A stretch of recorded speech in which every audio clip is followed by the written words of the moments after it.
this painting, the sheet, is now on its way to Singapore soon.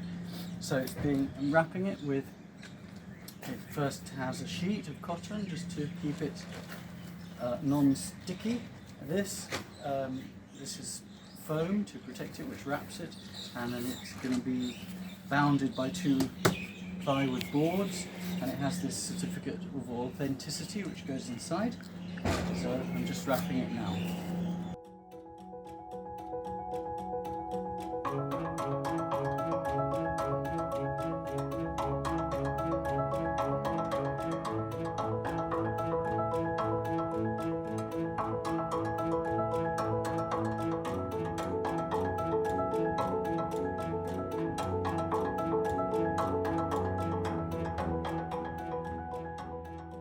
So that's it, finished. It's not my best, neatest job, but it's pretty secure and strong. It's got wood on both sides, and all the way around it's protected by thick cardboard, and inside it's full of foam. And it's got this heavy duty masking tape to hold it all together.